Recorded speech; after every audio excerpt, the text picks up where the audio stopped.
time, on a high mountaintop, three little trees stood and dreamed of what they wanted to become when they grew up. The first little tree looked up at the stars, twinkling like diamonds above.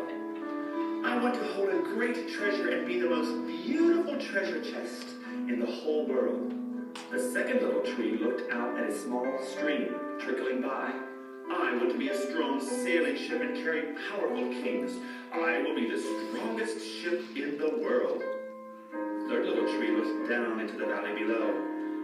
I never want to leave this mountaintop. I want to grow so tall that when people stop to look at me, they will raise their eyes to heaven and think of God. Years passed and the little trees grew very tall. One day, a woodcutter climbed the mountain. He looked at the first tree and said, "This tree is beautiful." With a swoop of his shining axe, the first tree fell. Then the woodcutter looked at the second tree and said, "This tree is strong." With a swoop of his shining axe, the second tree fell. The third tree felt its heart sink when the woodcutter looked its way. It stood straight and tall and pointed bravely to heaven. The woodcutter didn't say a word. With a swoop of his shining axe, the third tree fell.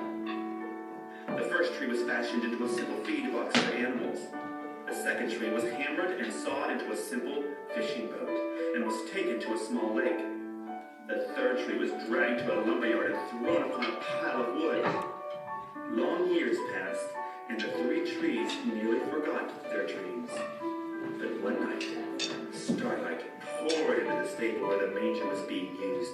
A young woman had just given birth to a baby boy, and she was looking for a place to lay him. "This manger is beautiful," said the woman.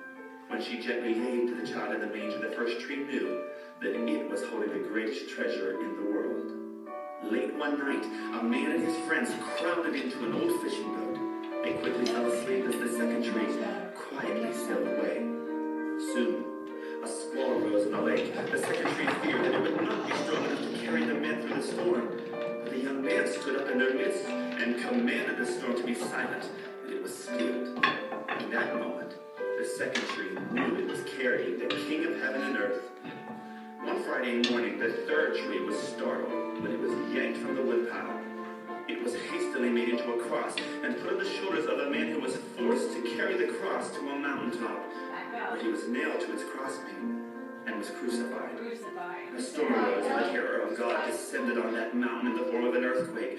The tree was filled with shame and sadness. 2 days later, on Sunday morning, the man who was crucified was resurrected and came back to life, just as he claimed he would. In that moment, God redeemed all that had gone so terribly wrong in the past, to include the dreams of those three trees. For he had made the first tree beautiful again. He made the second tree strong once more.